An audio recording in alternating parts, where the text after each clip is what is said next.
Hei så folkens!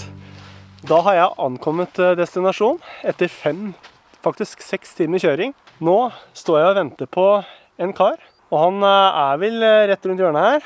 Vi har snakket lenge om å få tatt en tur sammen, og nå ble det en åpning i kalenderen, hvor vi har satt av 3 dager, 2 netter.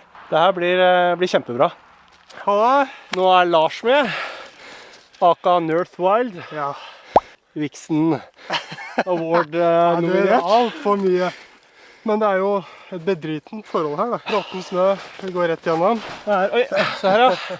Ble det plutselig 40 cm lavere. Halla.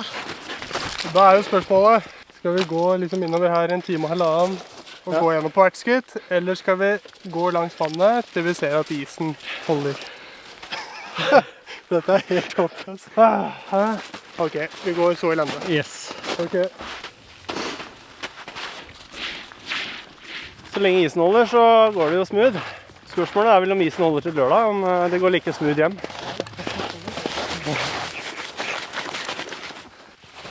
Ja, vi kommet oss inn i den brente delen av skogen her, Atle. Ja, Hva tenker du om dette? dette synes jeg er ordentlig trist faktisk. Ja. Hva er historien bak dette? Nei, det var på våren i fjor. Så hadde det vært ganske tørt og ikke regnet på cirka en måneds tid. Så var det 2 idioter da, vet du, som tenkte at det bålet, det har vi så god kontroll over. Ikke sant. At så er det litt vind, knusktørr skau. Vi er jo faktisk på en øy nå. Ja. Sånn at flammene klarte jo faktisk å hoppe en øy. Over mellom Ja. vannet her, ja. Så både på godt og vondt så var det jo sånn at man fikk jo stoppet flammene ganske fort. Ja. Fordi at det var på en øy, men samtidig så sprer det seg veldig fort. Så er jo det stedet her en historie på seg, for at i 2008 så var det faktisk Norges største skogbrann akkurat i det området her, og da brant jo alt du ser her. Ja. Så derfor ser du egentlig at nesten alle trærne, selv eldre trær, er ganske korte. Så på tross av hendelsen i 2008 da, så ble det likevel gjort på nytt. Nei, det er litt sånn der at du kjører bil uten sikkerhetssele, liksom. Det går fint en periode, men helt til det ikke gjør det. Ja. Da står vi her, og så driver vi og vurderer litt i forhold til hvor vi skal slå opp camp og sånn. Det vannet er litt myrete, så det smaker ikke så godt, det vannet. Det som er på denne siden, det er ganske fint og nice. Undertegnede har tatt med litt for å kompensere for det. Ja. Det får vi snakke om senere. Da er det gøy. Ser det ut som det blir camp her? Er du fornøyd med det, eller? Ja, tror det. Er du fornøyd med det? Ja, jeg tror det. Da har vi en jobb foran oss med tanke på både tarp og sanking av litt kubb. Jeg tenkte egentlig jeg bare skulle sette meg ned, og så kan du liksom ta litt føring. Jeg tenkte også det, nemlig.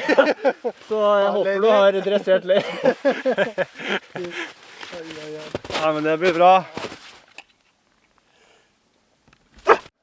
Har vi vann der borte, og så blir det tarp oppsett her. Så har vi med oss 2 sånne minispader.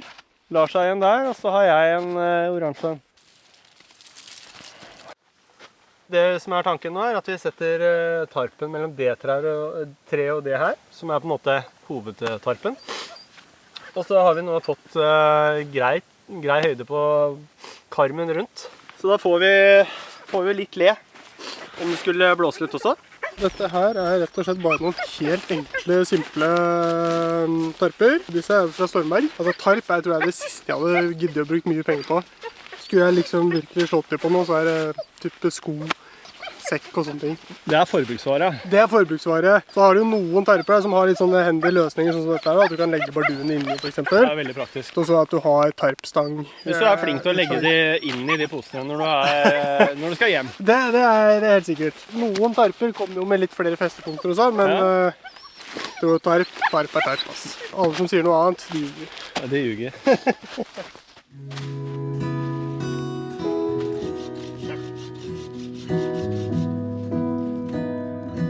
Strekker deg, du som er høy nok, tenker jeg.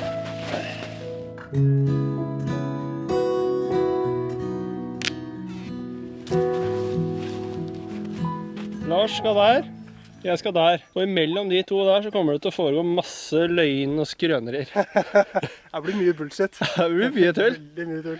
På menyen i dag, det trenger vi ikke å røpe enda, men det blir litt mat etter hvert da. Det blir flerkulturelt disse dagene.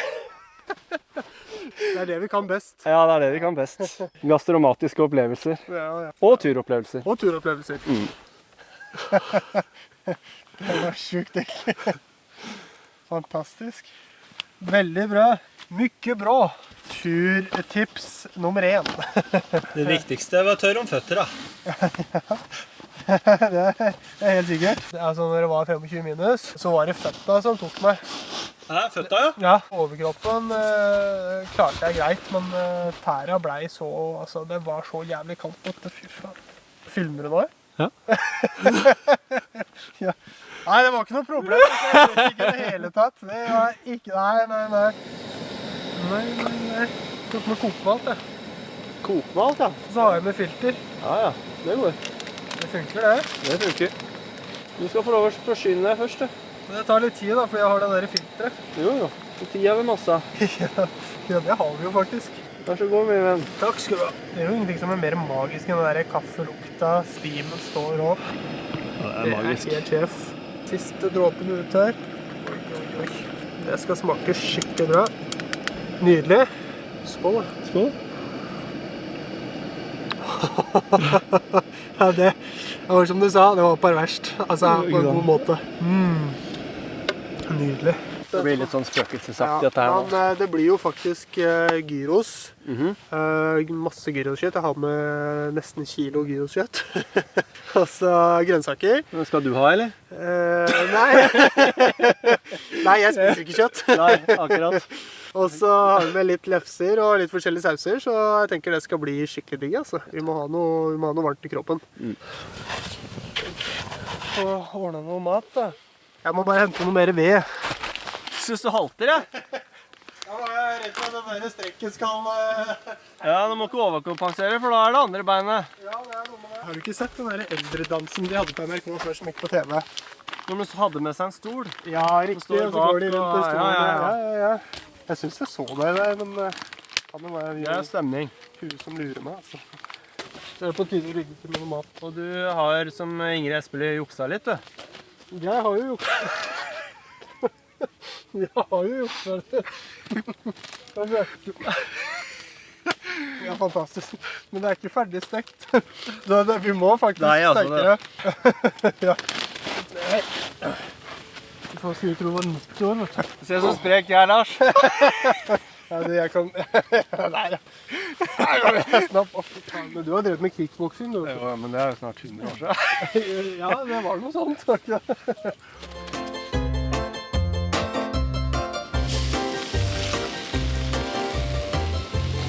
Gyroskjøtt. Og så er det grønnsaker, da. Gresk aften i Myklands skoger. Etterpå skal vi danse rundt i ring og rope oppa. Og så skal vi ha en Janas etterpå. Det var helt forrykende. Forrykende, ja. Det var utrolig at det skulle gå så greit, da. Det er første gang vi er på tur sammen, første gang vi møtes. Det kunne jo gått skikkelig gærent. Ja, du kunne jo vært gæren. Det er litt for tidlig å si. Ja, vi har jo fortsatt natta i møte. Se på den, da. Ja, det er bra. Fy fader. Okay. Det er greit.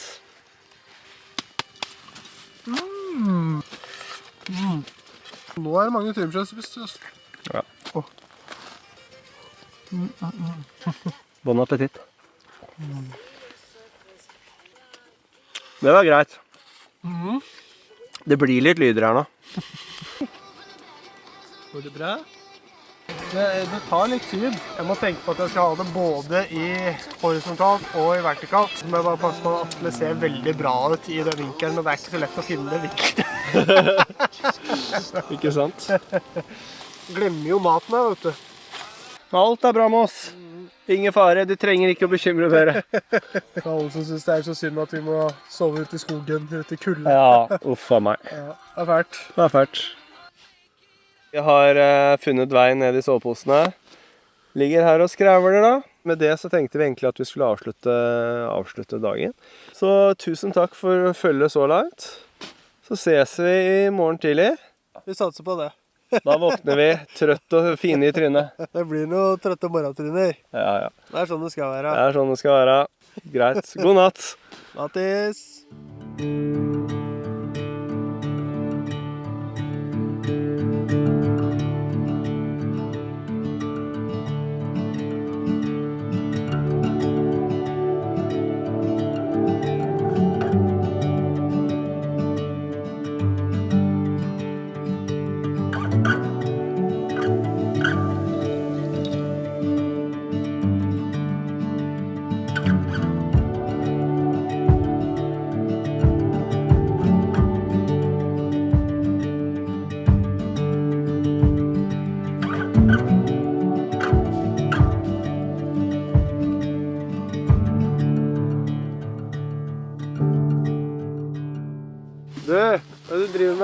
Rosser i campen, lady. Er det mulig, liksom? Har du sovet godt? Sover som en konge. Noe kaffe på G her. Jeg sørger for kaffevann, Lars. Må jeg gå og redde skoene mine, så ikke Du gjør det før de forsvinner ned i huskyposen. Nå er det sånn trolsk stemning da. Ja, det er veldig. Hvis du og jeg lå og sov i posen, så kom en NRK-produksjon, og så filmet de litt fra vannet og sånt. Ja, de gjorde det, ja. Ja. Det var de jeg hørte rundt her i dag tidlig, ja. Ja. Jeg er jo ikke kjent for å sove lenge uansett hvilken seng jeg sover i, om jeg sover hjemme eller hvor jeg sover, men de timene jeg sover, Da sover du godt. da sover jeg godt. Og her har jeg sovet som gullhår, til tross for at jeg ikke har sveisen da. Det er godt med kaffe hjemme også, men det er 5-6 minus og Enig. en varm kaffekopp. Enig. Og bare se utover landskapet her i denne mystiske morgentåka. Friluftslivet, ass. Du blir hekta på det. Gjør det. Jeg er sikkert alt for varm. Jeg tar en sjans. Deilig. Jeg syns liksom at det sprekker opp litt i det fjerne. At det lysner litt da. Men det er vel sikkert normalt når det er soloppgang. Observasjoner på høyt nivå. Det er veldig bra.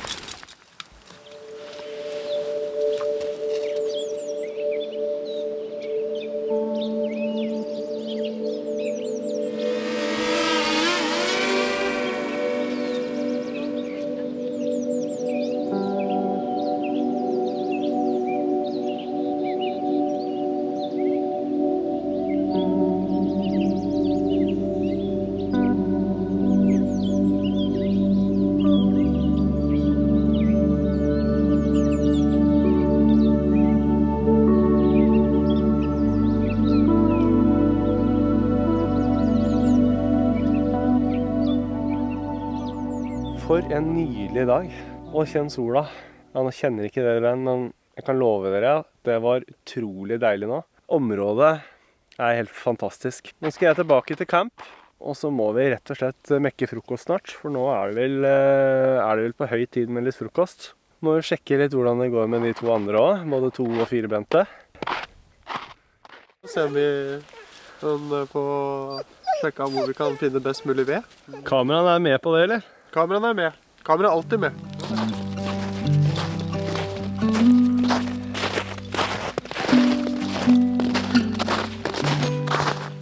Altså, nå klarner det jo helt opp, og sola steiker. Så vi ser ikke forskjell på det her og playaene i Spania, faktisk. Hvitere strender enn det her får du ikke. Det er helt sant. Det var godt sagt. Kanskje lage oss en liten solspott, rett og slett. Altså. Jeg synes det høres ut som en veldig god plan. Jeg tenker akkurat under treet der. Det er helt nydelig. Akkurat her. Fy faen. Ja! Men jeg er en veldig behersket og rolig type. Og du kan ikke gjøre det i sivilisasjon, for da tror folk det er noe gærent med deg. Ja. Det er langt fra en frokosttid, det er mer lunsj, tidlig middagtid. Men da skal vi i den forbindelse koke opp snø.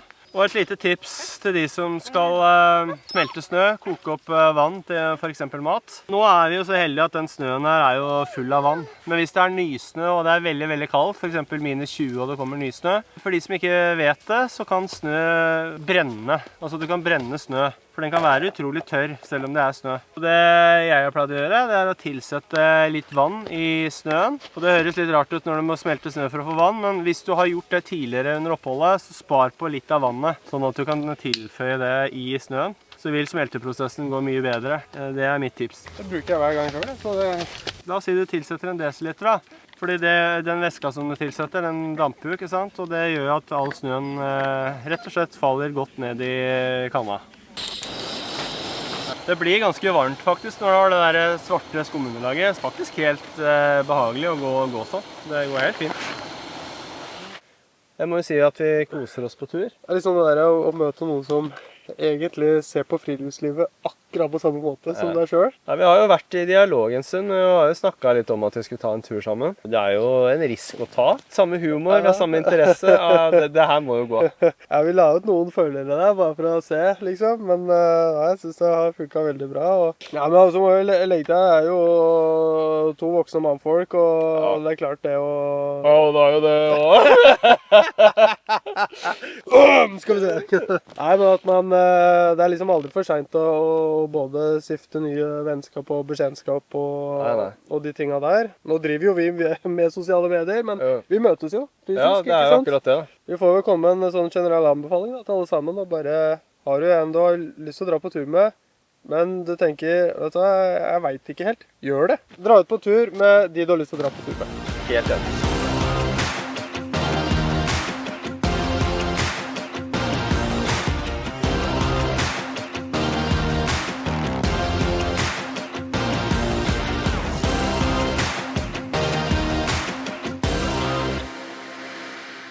Jeg gleder meg til kvelden nå, altså. Ja, men vi har fortsatt litt jobb med den veden, for vi har jo bare båret den hit. Nå må den jo deles opp. Her flyr det en mygg. Tidlig i mars. Dæven, ass. Den kommer til å dø i natt, dessverre. Du får fly mens du kan. Det ble det veldig med sånn melankolsk her.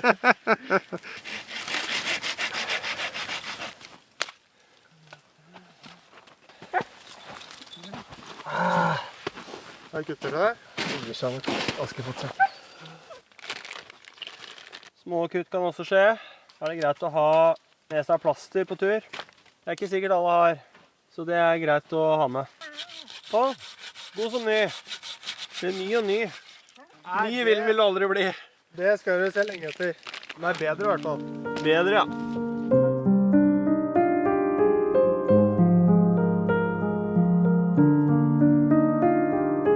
Da har vi fortsatt krefter i oss, og skulle dette gå tomt, og det, så må vi ut i skauen igjen. Vi må gå bort til ispannet. Oi, ja. Jeg skjærte meg på fingeren i stad, skjønner du. Jeg har fått på et plaster, men det går fint det. Skal vi mer på tur? Hæ? Skal vi mer på tur, eller? Og så den lina her, det må jeg bare få sagt. Selv om det ikke syns på kamera, ikke sant? Jeg hekter meg inn hver gang. Jeg føler meg som hovmesteren i Grevinnen og hovmesteren. Klarer han å dukke under, eller ikke? Men var du borte inn i dag tidlig da? Nei, for da gikk jeg andre sida. Ja, ok, så var ikke deg da. Så det var ikke noen barduner der som ødela. Jeg hørte det raslet litt. Det pleier å være deg stort sett. Men. Det var det, faktisk, vet du. Jeg er tidlig på den, vet du. Sånn er det. Ja, fin jente. Ja, fin jente. Hæ? Er du sulten? Skal du ha litt mat? Ja, jeg har med mat til deg, skjønner du. Jeg har med mat til deg. Så den der varmen du Fy får fra flate så mye varme det trevirket her ga. Ja. Og så med en gang. Og så er det litt fuktig da, men likevel så er det liksom... Ja, men det er ikke den susinga. Nei, det er deilig. Men, Det høres nesten ut som en sånn gassklubb. Det er ikke langt unna. Det blir ikke ordentlig vintertur uten bål. Vi offrer på en sånn her. Feit kubbe der. Biffkjøtt og champignon i panna, enkelt og greit. Og så er det egentlig bare å få frese opp det. Det blir kanon, det. Så koser vi oss. Våren er tilbake, store burgerstykker. Da mangler jeg egentlig bare den her, jeg. Da får vi se, da.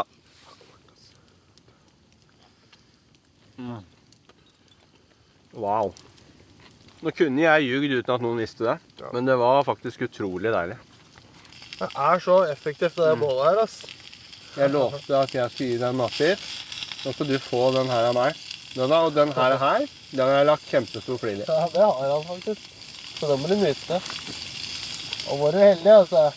Ja, vi skal jo alle ha det godt på tur, da. Det er viktig at alle har det bra på tur. Det er det. Nå har vi krøpet ned i posen. Det ble brått litt kjøligere nå, som bålet også har blitt mindre, selvfølgelig. Og så er det regnet litt sånn med jevne mellomrom. Ja, det vi egentlig prøver å si, er at nå går de gamle... Går det gamle igjen? Ok, jeg bare pakker sekken. Nå går vi. Dette gidder vi ikke mer. Nei, men det vi prøver å si er egentlig god natt. Det pleier. Og så snakkes vi i morgen igjen. Ja. Da.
God morgen. God morgen. Sover godt, eller? Det er sånn som en stein, ass. Så er det regnet som kom etter vi hadde lagt oss. Fy fader, bare sitte og høre på det. Det er magisk, ass. Du har drukket kaffe allerede. Nei, henger jeg litt etter, skjønner du. Du sover bra, du også? Ja, sover veldig bra. Fantastisk. Starter dagen med biscuit, ja. Deilig. Lange blikk fra Lady. Ja, du skulle gjerne hatt litt av kjøksen selv. Skal vi bare prøve å få i gang kroppen, da, eller? Ja, så må jeg rigge meg til litt her. Må ha noe kaffe og... Kan ikke bare sitte her. Eller jo, jeg kan bare sitte her. Men jeg kan ikke bare sitte her uten kaffe. Nei, det går ikke. Det går ikke, ass. Vi sitter og venter tålmodig da, på at vannet skal koke. Det er det alt handler om nå. Kokt vann sekund for sekund. Ja, vi har jo tatt med en bålkjele også. Ja. Kanskje sånn på turen som det er, så er det greit å ha med en bålkjele også. Ja. Når bålet var så fint som det var i går, så var vi bortpå med bålkjelen og smelta og varma litt vann der. Det gikk jo superfort. Ja, det var sjukt. Ja, jeg begynner å se litt oppe i høgda der, litt sånn tåke som ligger over. Vi er på plussida, så vidt det er. Vi er uansett klar for det vi får. Vi får jo ikke så mye valg. Ser ikke så klare ut akkurat nå, men jo da. Alt i sin tid, tenker jeg. Morgenstida er også en tid. Ja, det er det. Når vi får sånn tom emballasje, så har vi jo også for vane at vi tar med oss sånne avfallsposer. Så når vi drar herfra, så er det bare å knyte den. Om du ikke vil ha det oppi sekken, så kan du knyte det på utsida av sekken. Det veier jo ingenting. Og så får vi tatt med oss all den der søpla og de greiene hjem. Det er jo en viktig del av den sporløse ferdselen som vi snakker om, som er veldig viktig, som gjør at vi kan fortsette å ferdes rundt i den flotte naturen vår. Men da må vi gjøre oss fortjent til den, og da må vi ta med søpla hjem.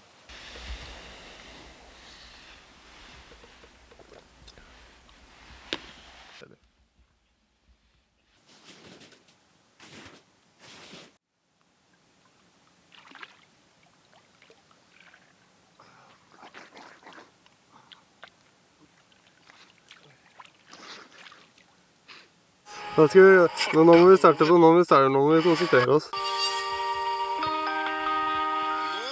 er jeg på min gamle hjemmebane.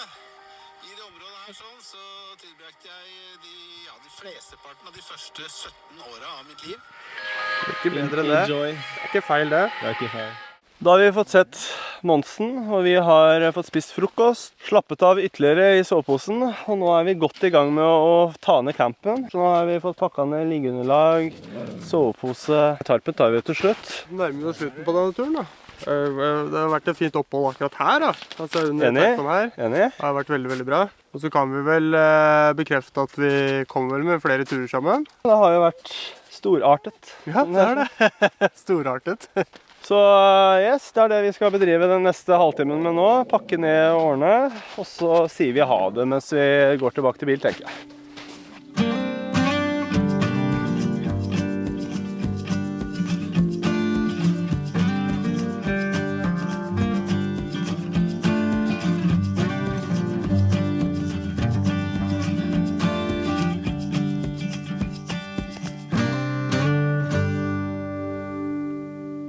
Ja, da har vi endelig kommet tilbake til bilen her. Ja. For en tur vi har hatt. Ja, det har vært ordentlig fint altså. Ja, det har vært helt prima. Første tur, første møte. Det har vært en ordentlig flott tur altså.